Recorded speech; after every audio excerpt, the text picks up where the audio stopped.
J'ai fait cette maîtrise et là, j'ai eu vraiment deux personnes à Nanterre qui étaient mes maîtres et qui a été aussi bien pour la maîtrise et pour le doctorat aussi, qui est donc Louis Mallard, cet ex-prêtre qui est devenu ethnologue, un Catalan qui depuis est donc retourné en Catalogne, et un Manga Bekombo Priso, qui était un Camerounais venu installé en France depuis assez très très jeune et qui lui aussi enseignait. Oui, il était membre du laboratoire à Nanterre et je crois que oui, oui, il enseignait des cours introduction au domaine africain, ce genre de choses. Et là, c'était sur une rite d'initiation qui s'appelle le sceau, euh, qui, qui est qui est interdit depuis 1900, je crois 1904, quelque chose comme ça, euh, qui a connu une certaine revival à un moment donné dans les années 30, mais qui est en fait qu'on connaît surtout par des témoignages, par des écrits, soit de personnes sur place, des locaux, à Targana-Charles notamment, soit par des chercheurs ou des Allemands ou Français. Et j'avais quelques témoignages de ce terrain que j'ai passé en 73, oui, en 73, mais à vrai dire, c'était des témoignages de personnes qui ont passé le rite d'initiation en tant que novices. Et honnêtement, là, bon, ils n'avaient pas grand-chose à dire, sauf que c'était vraiment dur, ouais, c'était pénible. Bon, ce que montre bien, et qu'on oublie toujours, qu'en fait, lorsqu'on apprend quelque chose au cours des rites d'initiation, c'est essentiellement pas tellement en tant que novice, c'est en tant qu'initiateur, où là, on apprend quelle est la procédure qu'il convient de suivre pour pouvoir initier quelqu'un. Lorsqu'on est soi-même initié, on est un peu malmené, surtout dans l'initiation masculine, il y a peu de moyens de pouvoir se faire une image très claire de qu'est-ce que c'est que cet événement-là. Et là, c'était vraiment le cas où, bon, il y avait des gens de très bonne volonté qui étaient passés, mais qui ne pouvaient pas me dire grand-chose. En tout cas, ce rite, j'ai passé un temps énorme à travailler là-dessus. J'ai pondu un énorme truc qui faisait 300 pages. C'était absurde pour le côté maîtrise à l'époque. Mais c'était une vraie recherche en ethno où il s'agissait de faire ce truc exceptionnel qui est de, encore une fois, à partir d'éléments extrêmement disparates, de qualité inégale, de nature très différente, de restituer une sorte de cohérence qui permettait d'appréhender cet événement comme un tout structuré et pas simplement comme une suite d'événements qui s'enchaînent de presque n'importe comment. Et là, j'étais très branché à l'époque symbolisme.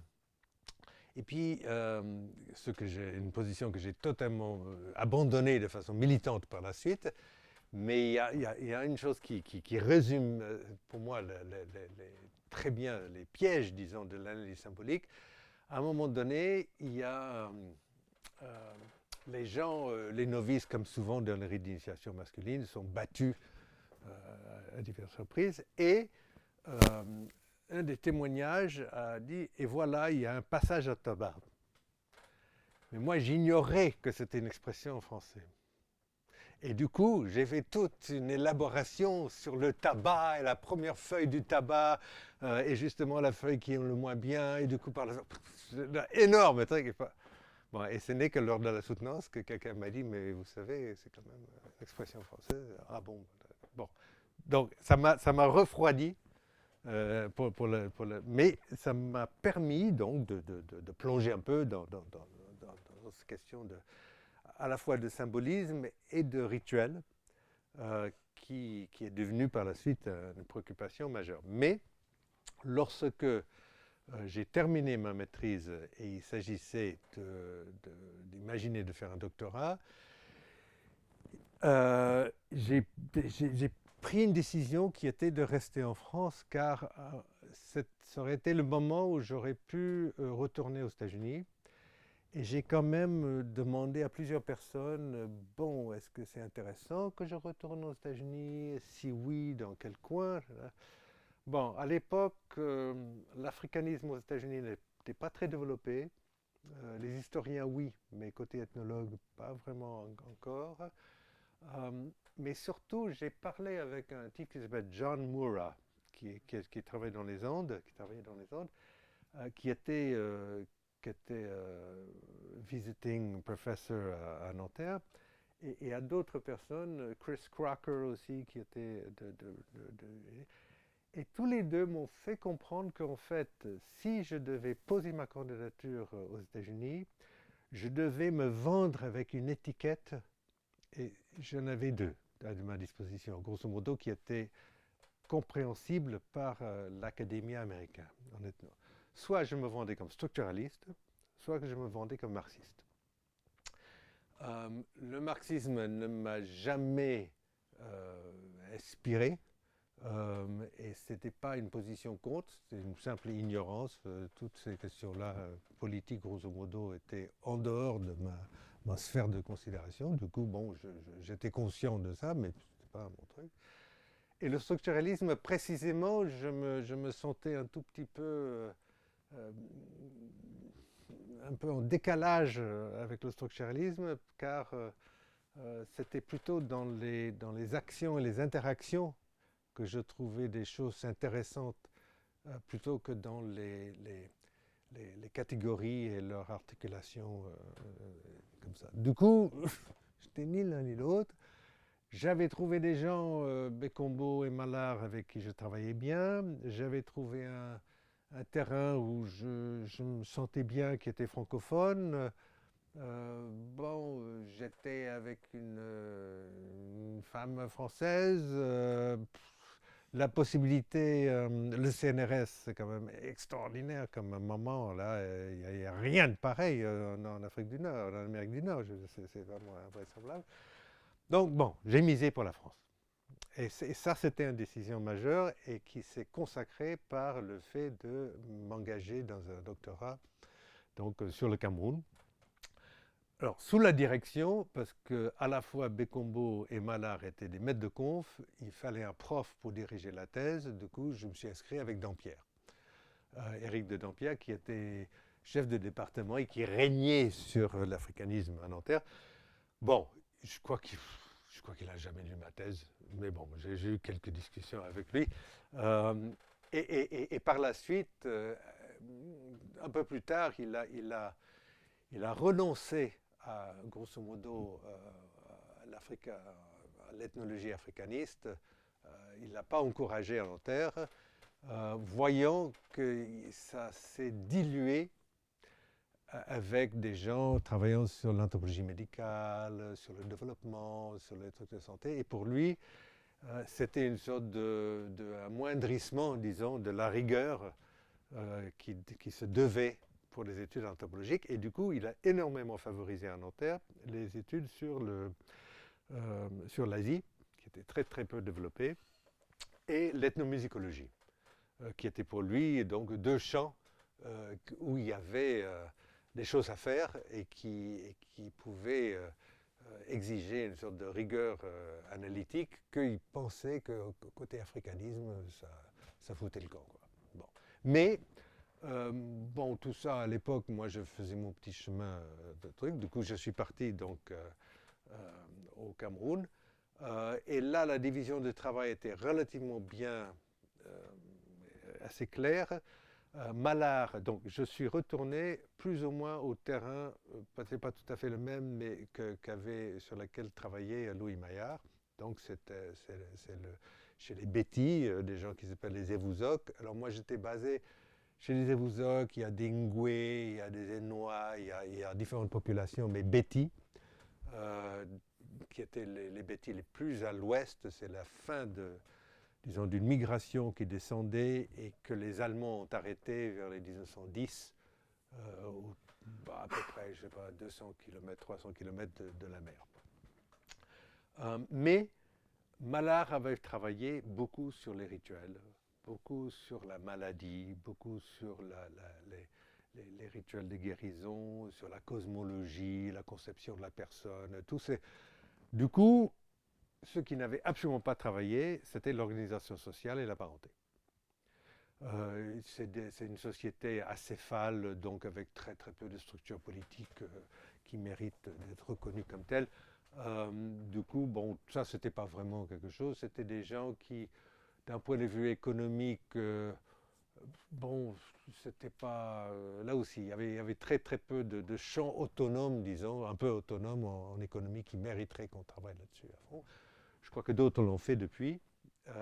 Mais moi, c'était plutôt la parenté et l'organisation sociale. Et du coup, je me suis mis à poursuivre cette voie-là, en partie animé par, disons, inspiré par le travail de Françoise Héritier. Françoise Héritier, à l'époque, avait fait ce coup extraordinaire qui était de recenser, ça lui a pris quand même 15 ans, la généalogie complète de 3 villages, en tout 1500 personnes à peu près, qui formaient une ère endogame à peu près à 70%. Avec l'idée de voir quelle est les récurrences formelles qui caractérisaient cette sorte de régime d'intermariage. Bon, pour elle, c'était particulièrement intéressant puisqu'il y avait des interdictions particulièrement étendues. Et du coup, je ne peux pas me marier ni dans le clan de mon père, c'est pas très linéaire, ni dans le clan de ma mère, ni dans les sous-clans de mes grands-parents, ni dans le même sous-clan où là j'avais un frère qui s'est marié. Du coup, en fait, il y avait énormément d'interdits qui semblaient exclure majorité de gens. Et pourtant, voilà, des gens qui se mariaient entre eux. Bon. Donc j'avais la même conception. C'est vraiment. Donc j'étais un petit peu toujours cette même idée comme les bouts de terrain là en Savoie, quoi, que en fait tous ces trucs-là, finalement, il y avait de l'ordre et de l'organisation à l'œuvre, et que pour le saisir, il convenait de ramasser beaucoup d'éléments pour voir comment chacun contribuait à sa façon à un ordre d'ensemble. Et là, ça ne s'est pas très bien passé parce que, manque de peau, les unités exogames qui interdisaient le mariage entre là où j'étais, c'était des unités de 5000 personnes, en fait. Et du coup, pour avoir une ère endogame, c'est 20 000, 25 000 personnes. Et là, non, je ne pouvais pas. Mais ça m'a pris du temps à réaliser ça, à accepter ça. Et entre-temps, j'ai pris une quantité de généalogie absolument invraisemblable que j'ai toujours pas exploité parce que en fait, c'est pas évident comment je peux faire. Mais ça m'a permis, comme toujours, de bien connaître les gens et de pouvoir discuter avec eux en leur témoignant un certain égard dans la mesure que je connaissais donc leur relation familiale et ça c'était très important et qui m'a donné un accès donc à plein de dynamiques beaucoup plus accessibles. Et il y avait 2 choses qui m'intéressaient beaucoup, qui ont joué un rôle important dans ma thèse et par la suite, et qui sont peut-être liées à des questions familiales de mon côté aussi. C'était patrilinéaire, donc on appartient au groupe de son père. On s'installe lorsqu'on se marie là où son père était, plus ou moins, et l'épouse vient rejoindre son mari. Mais le côté maternel jouait un rôle énorme. Et en fait, il y avait une présence non seulement des oncles maternels, mais de façon générale, même il y avait tout un discours qui disait qu'en fait, je suis vraiment les enfants plutôt de ma mère et du côté de ma mère. Et ça, c'est devenu très important dans la mesure que le régime général était un régime polygame, où les segmentations de chaque unité d'appartenance patrilinéaire se passaient par les coépouses. Du coup, un homme, le schéma était un homme avait plein d'enfants, mais de différentes coépouses, et chacune de ces coépouses, leurs enfants formaient un sous-groupe qui s'opposaient les uns aux autres. Et que le système segmentaire marchait comme ça. Bon, je ne vais pas rentrer dans les détails, mais grosso modo, la polygamie était la norme et ça reposait sur une distinction entre même père, des gens qui disaient frère, même père, et des gens qui disaient frère et sœur, même mère. Il y avait plein de choses c'est relativement commun dans cette partie de l'Afrique centrale, où on estime que le vrai couple, le couple qui compte, c'est le couple frère-sœur. Manque de peau, ils sont destinés à se séparer, mais la sœur qui est en mariage là-bas va permettre par son compensation matrimoniale à ce que moi, son frère, je me marie. Du coup, je suis redevable et d'une certaine façon, ma femme est sa femme à elle et mes enfants sont en fait le produit d'elle. Et du coup, il y a cette sorte de lien privilégié comme ça. Bon.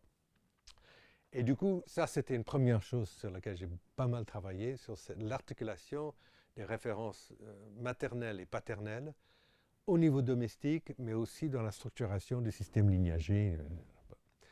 Et l'autre chose qui m'a fasciné, c'était que l'unité domestique était polygame. Le schéma lignagé était polygame, mais en fait, il n'y avait pas de continuité de l'un à l'autre. C'est-à-dire qu'on pourrait penser que les lignages, il y avait un lignage majeur qui était subdivisé en plusieurs lignages mineurs. Chacun avait à sa tête une des épouses de celui qui était à la tête du lignage majeur. Que simplement, c'était le schéma domestique, et puis on pompait, quelques générations, et ça donnait ça. Mais en fait, pas du tout.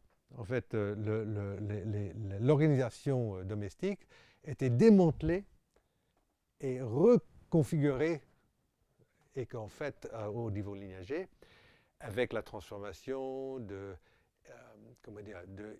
deux coépouses qui devenaient belle-mère, belle-fille, de deux frères qui devenaient père et fils, ou l'inverse. Bon, il y avait une sorte de remaniement des généalogies sur un plan un peu mythique segmentaire. Et du coup, j'ai beaucoup centré mon attention sur comment est-ce que s'opéraient ces changements de phase. On avait un sorte de régime domestique, et puis on avait un régime lignagé, et puis après on avait un régime clanique. Et chaque fois, ça marchait par une sorte de discontinuité. En fait, il n'y avait pas de structure d'ensemble, c'était des choses plus subtiles.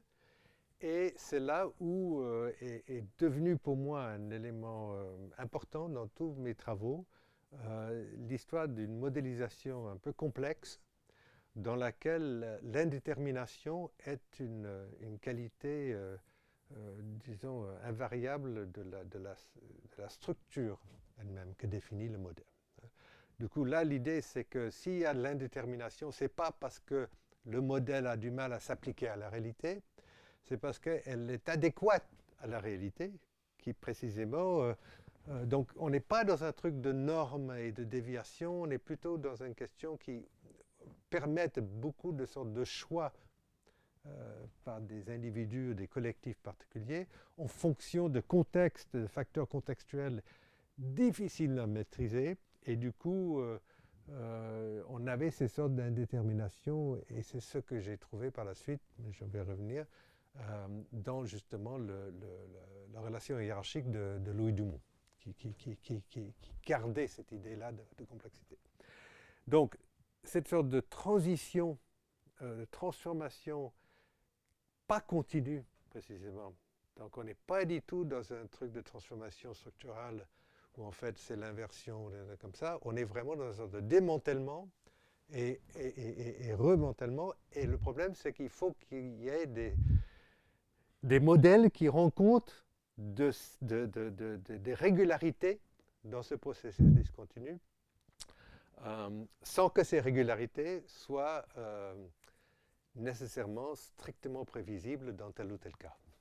Donc c'est ce type de modélisation qui pour moi était très très important.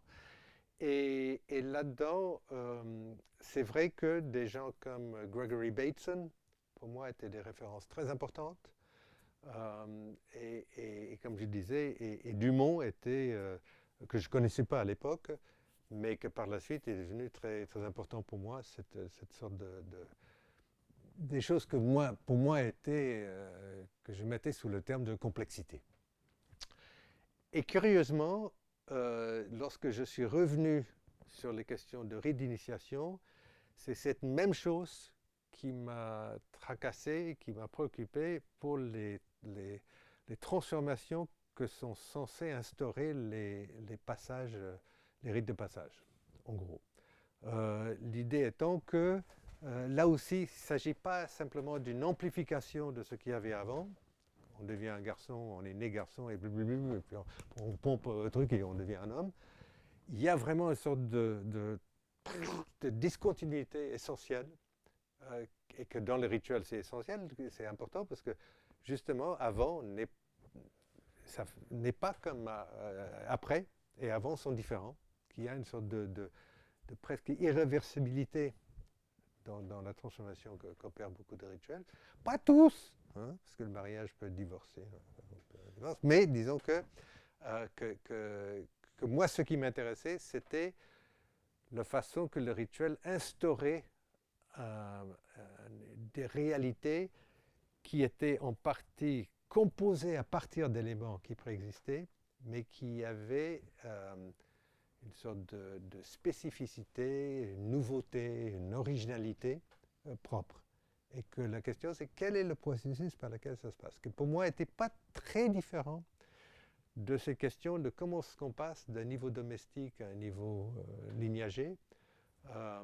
Empiriquement, c'est évident que celui-là est la conséquence de ça, mais moi je défendais le modèle qui régissait ça, et le modèle qui régissait ça n'était pas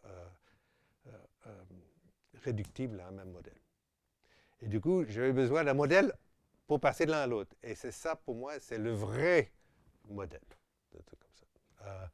Disons, le modèle qui m'intéressait. Bon, en tout cas, j'ai fait mon doctorat. La soutenance, donc là, Mangabe Kombo, malheureusement, c'était une occasion. On a eu des rapports très difficiles au cours de mon doctorat parce que lui, il travaillait chez les Douala, il était lui-même Douala, et qui sont les côtiers, et moi, c'était des gens à l'intérieur. Et trop souvent, il pensait que soit je repérais des choses que lui, il avait déjà repérées chez les Douala, soit que peut-être j'ai inventé, quoi. Et du coup, bon, et à un moment donné, j'ai cassé un peu avec lui, c'est malheureux. Mais bon, du coup, il n'a pas été sur le jury de thèse. Il a quand même amené un copain camerounais qui a intervenu depuis l'audience, mais bon. Et la soutenance est plutôt, pour moi, très mal passée. C'est-à-dire que j'avais mon directeur, Dampierre, qui en fait n'avait pas vraiment lu le truc, et qui, lui, était totalement contre cette idée de modèle complexe. Hein. J'avais pris comme le truc du modèle complexe la division du chèvre, la chèvre matrimoniale, qui en fait, grosso modo, on divise, et ça fait une sorte de cartographie des relations sociales. Et précisément, ce n'était pas prévisible. C'était, encore une fois, il y avait certaines choses qui étaient prévisibles et d'autres non. Et là, il ne supportait pas. Il était très contre. J'avais quelqu'un qui ne m'aimait pas, parce que, bon, pour des raisons plutôt institutionnelles qu'autre chose, qui est Laburte Tolra, qui avait fait du bon travail chez les Betty, qui était sur ma soutenance, mais qui là a dit écoutez, là c'est vraiment de l'anthropologie fiction, quoi. Non, c'est nul, les compagnies. Mallard, qui était un peu intimidé par la situation, et qui m'a totalement dérouté parce qu'on s'est tutoyé, mais il s'est mis à me vous voyez, puis à me tutoyer. Bon, c'était dur. Heureusement, il y avait Françoise Héritier, qui, elle m'a défendu et a dit non, on n'a jamais eu la moindre questionnement sur ce passage de niveau. Là, c'est vraiment tout nouveau. Et du coup, j'ai eu ma soutenance avec la mention très bien, avec félicitations, je ne sais pas quoi à l'époque, qui à l'époque était, il fallait l'avoir. Si on n'avait pas, il n'y avait absolument pas question qu'on pouvait prétendre à une position professionnelle. Mais disons, c'était suffisamment traumatisant, cette soutenance, que là, je ne suis pas retourné à Nanterre pendant 2 ans. C'était vraiment, ah non, non, je les haïssais, c'était ignoble, quoi. Très, très pénible. Mais bon, c'est comme ça, et je vois que ça arrive très très souvent, hein, que les soutenances de thèse, c'est un moment très, très difficile. On a on pense que voilà, enfin, les gens vont discuter de mon truc, je serai pris au sérieux. En fait, ça ne se passe pas du tout comme ça. C'est en grande partie une pratique rituelle qui mérite qu'on y participe, mais qui définit une réalité propre à ce type d'événement et qui n'est pas en continuité facile avec la vie quotidienne, et que les gens qui s'attendent à ce que voilà, je serai enfin lu et discuté, en fait, ça ne se passe pas comme ça. Et pour moi, ça s'est vraiment pas passé comme ça. Euh, c'est vrai qu'il faut que je reprenne tous ces matériaux-là, mais en fait, cette thèse, je suis revenu dans des articles sur plusieurs choses, et même récemment, parce que je suis retourné au Cameroun depuis.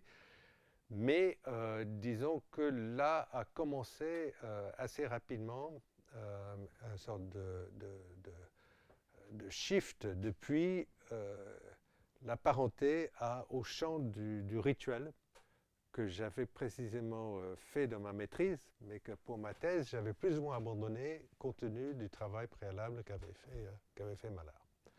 Mais là, et disons que, ayant terminé ma thèse, ma grande préoccupation là, c'était vraiment, bon, il faut que je rentre au CNRS. Et c'était, du coup, il s'agissait de publier, à l'époque, il n'y avait pas de postdoc, hein, ça n'existait pas en France. Du coup, François Héritier m'avait trouvé une petite bourse, la bourse Hugo, qui m'a permis de continuer. J'ai travaillé un peu à l'OCDE, bon, toujours avec le même photocopie et compagnie, ce genre de choses. Et puis, donc, j'ai posé ma candidature au CNRS. Là aussi, pas toujours facile. Je suis rentré au CNRS, comme beaucoup de gens rentrent au CNRS, un petit peu pour rattraper l'injustice dont je faisais l'objet l'année précédente. Donc, je suis rentré à la 3e coup, on était 5 à rentrer, c'était énorme à l'époque. Mais grosso modo, l'année précédente, j'avais eu un rapporteur qui, grosso modo, m'a descendu. Et du coup, je n'étais même pas listé. Et l'année d'après, le rapporteur qui était Daniel Decopé, avec qui donc j'ai pu connaître par la voie de l'humour, m'a bien défendu. Et une partie de sa défense, c'est absolument honteux la façon qu'il a été traité l'année précédente. Allez, on y va. Et je suis rentré.